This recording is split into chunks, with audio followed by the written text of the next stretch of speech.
Liz, if you want to start our questioning off, appreciate it. Yeah, I'd be happy to. So, Savannah, each of us formed a question. So you've chosen a specific person that you're depicting in the piece that you've titled Woman of Color.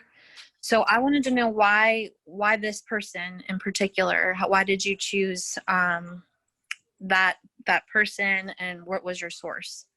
Okay, so actually the person that I used, it's kind of loosely based off of a South Sudanese model named Nayakim Gatwech. And so I find her to be an inspiration because she is so unapologetically herself in a world that kind of actively works against her. She's known for embracing her extremely dark skin and just like loving the way that her melanin looks. But I found it interesting because the more I researched her, I figured out that she initially was disappointed in her skin color and had a lot of complexes that she developed over it. But now she's just in love with her skin, and I just respect that. And I think she's a good role model for other people. And the piece itself, I just kind of wanted to represent how white America kind of expects other cultures and ethnicities to conform to our idea of whiteness.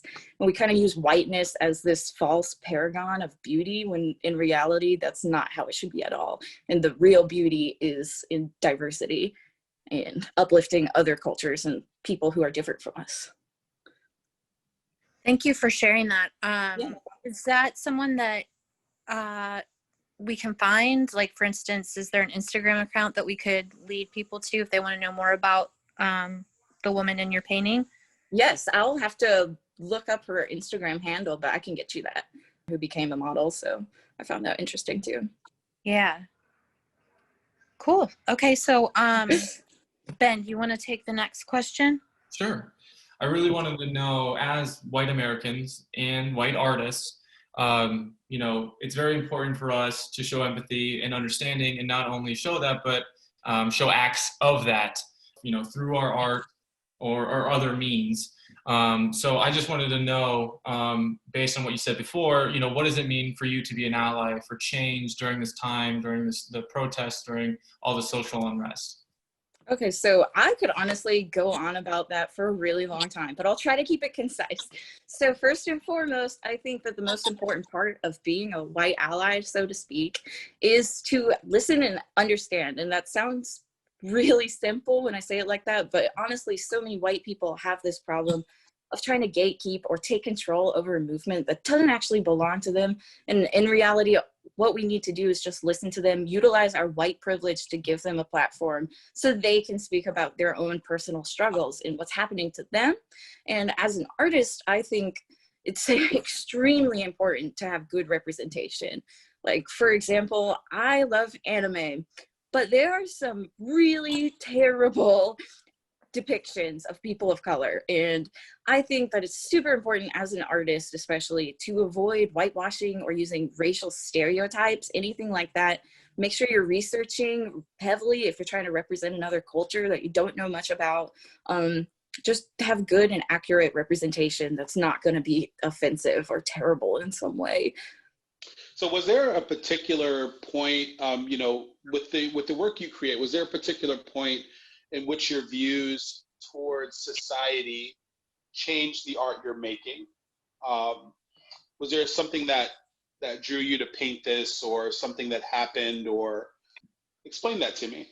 Okay, so yes, I would say that my politics and everything, I became a little more radicalized in high school once I started interacting with different kinds of people, learning more, educating myself on various social issues.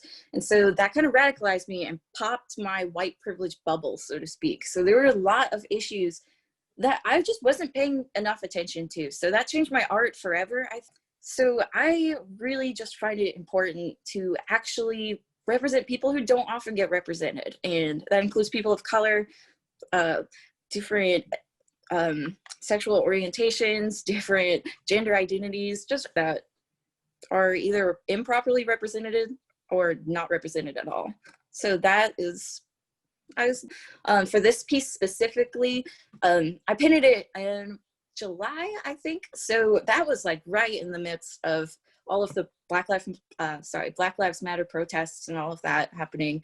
I think it was like shortly after I went to the protest that was in Greenville that I painted this. And I was like, I feel like everybody honestly just needs to paint more of different types of people. Like art exists for everybody and not just white people. So, but thanks. So you've also, in addition to choosing a woman of color, you've chosen to paint a headdress and jewelry. And so was that in the reference image, or is that something that you added? Yes, so I kind of stylized it a little bit. Added a bunch of color to represent the vibrancy of other cultures, basically. It's kind of a little bit symbolic, and the way that she's bringing down the white is pretty much to represent whitewashing, white supremacy, and how she's like bringing all this color to the table, but there's this kind of a barrier that's still trying to cover her up, but she's not really letting it happen. But yes, the headdress and the necklace and everything, she was wearing it. I just kind of stylized it a little bit, but she is South Sudanese, so I thought it was extremely important to include bits of her culture in the painting. Okay. So for our audience that would like to follow up and see more of your work, yes, can you share for us ways that we can contact you and see more work? Yes, so you can follow my Instagram. It would be savvy_Ralph, RALPH, and that's my Instagram. I also have a Facebook page, Savvy Art. My email is savannahroseralph@gmail.com. They can get in touch with me in any form, really. I usually list all of my various means of contact through my social media, so they should be able to find it pretty easily. Instagram is probably the thing I keep up with the most. So that's probably the best. They can always come to GCCA if they want to find me, though. Right. Yeah. Savannah is one of our new Brandon Fellows. Thank you so much for being willing to share.